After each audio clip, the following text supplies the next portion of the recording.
Bonjour, je m'appelle Marianne Leca, je suis pharmacien et toxicologue pour les produits cosmétiques chez Albad. Bonjour, je m'appelle Marika Salbert, je travaille au service consulting chez Albad avec Marianne Leca et je suis chargée de recenser toutes les données relatives pour la constitution d'NTIP.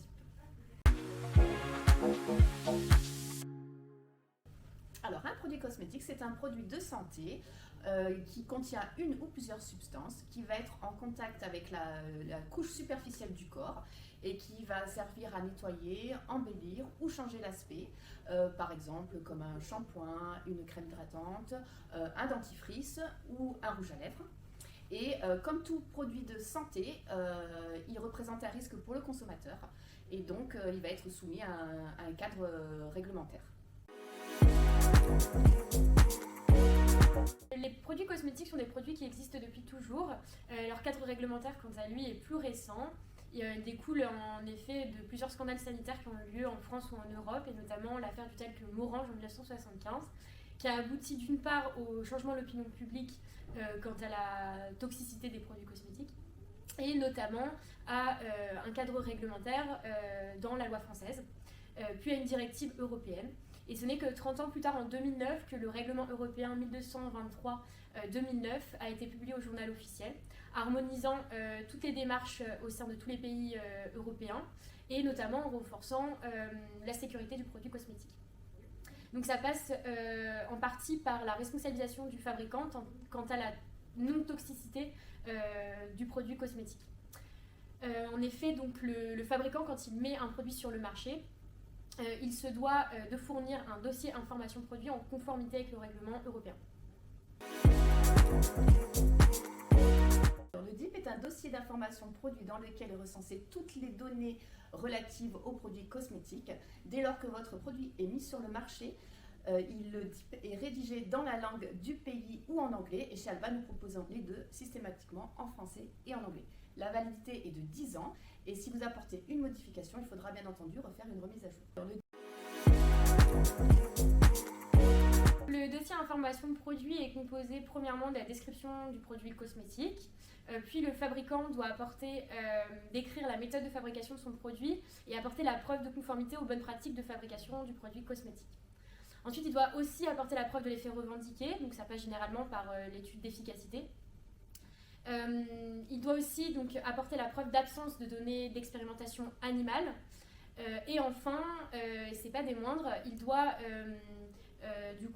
contenir le rapport de sécurité du produit cosmétique conformément à l'annexe 1 du règlement 1223-2009 qui comprend une partie A et une partie B.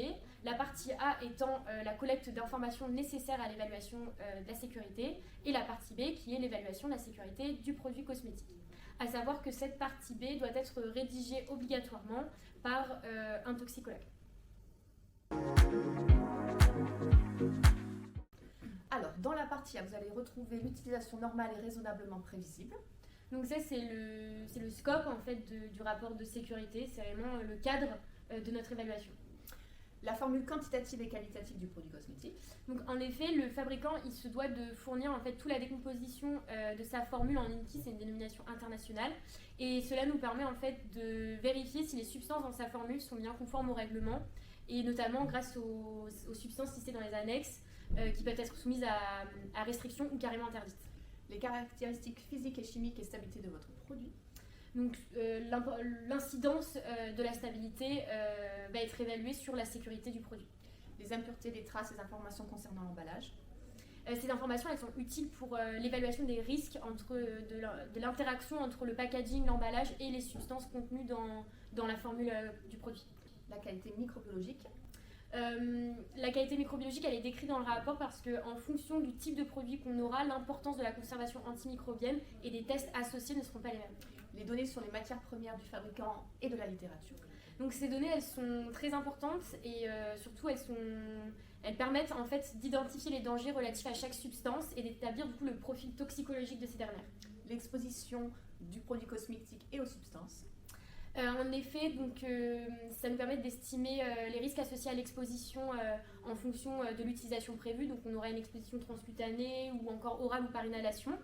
Et ils sont en fait mis en parallèle avec des seuils toxicologiques qu'on aura préalablement définis et qui nous permettront d'établir un rapport qui est en fait la marge de sécurité pour le patient. Et donc plus la marge de sécurité est élevée et plus le risque pour le consommateur est moindre, est diminué. On peut avoir recours à des essais précliniques. Dans le cas de l'évaluation, on peut avoir recours à ces essais pour évaluer des toxicités comme l'irritation oculaire ou cutanée ou même la phototoxicité. Et ces essais sont réalisés sur des modèles cellulaires ou encore chez l'être humain. Et le rapport de sécurité doit faire mention des effets indésirables et indésirables graves. Et donc ces données sont disponibles par la cosmétovigilance. Si un produit a déjà été commercialisé et qu'il fait l'objet d'une mise à jour et donc de son DIP et du rapport de sécurité, on peut avoir ces données.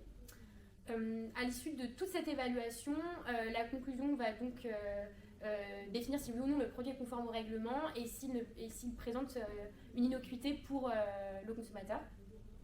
Et il peut faire mention d'avertissements ou de conditions d'utilisation qui figureront ensuite sur l'étiquette.